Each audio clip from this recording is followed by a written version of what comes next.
He's been suspended for a conversation, according to the school, into inappropriate, unacceptable, and a racially insensitive comment. Now, I spoke to Mark Adams before the suspension came out. And what he told me, it involved a player. I'm not going to say the player's name here. It involved a player, and he was trying to teach that player about coachability as much as anything else.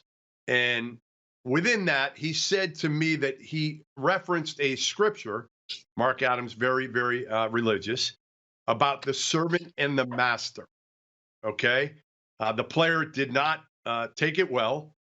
And eventually it made its way to Kirby Hocutt, the AD, who suspended Mark Adams for now. And according to my sources, there's a good chance Mark Adams will never coach another game in Lubbock. Now, there was another incident as well, Doug.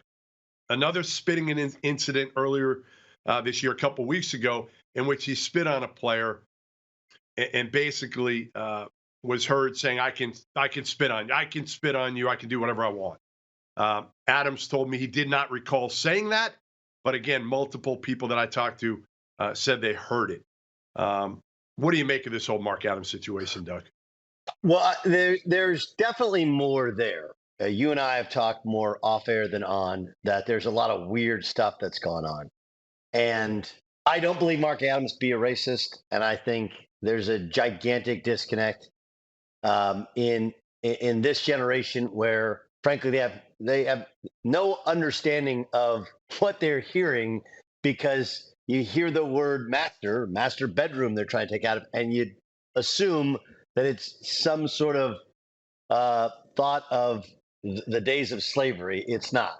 But I think this is simply a tip of the iceberg. I mean, look, I've been told that he was offered a buyout 2 months ago, right, when things were really, really bad. And then the thought was maybe they've won too many games of late. Of course, they lost to Oklahoma State over the weekend.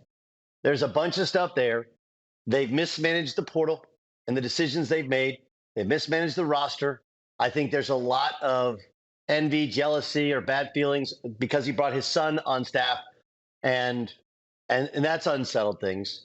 I don't think he'll coach anymore at Texas Tech, and this feels like just part of the effort to not have to pay him the full boat of the buyout. That's what it feels like. Again, I know Mark Adams. He's a really good basketball coach. He's a little bit of a different dude, right? It's an odd fit.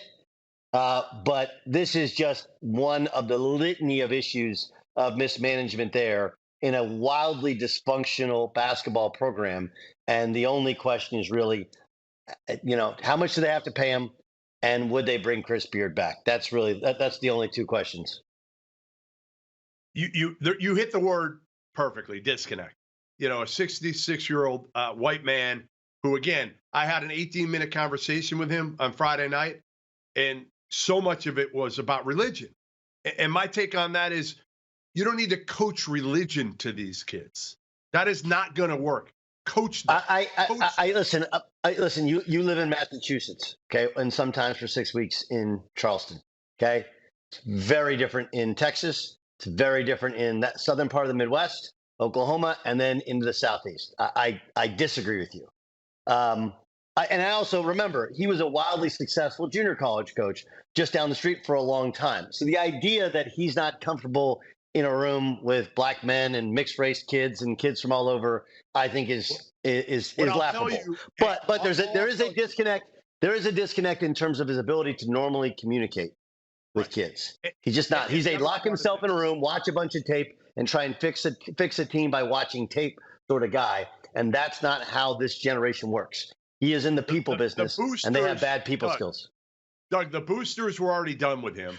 And now here's part of the problem, and this is where Kirby Hocutt had a decision to make. He knew the players, they were done with him too, and they were going to go in the portal. So it's, what do you do at this point? You had to suspend him. And again, according to my sources, probably won't be brought back, because if they do bring him back, or they leave him hanging for a while, all these kids are going to end up going in the portal, and it's going to be a complete rebuild when they actually have some pretty good pieces. And if they bring in somebody else, maybe they can keep some of these guys that are, again, talented enough.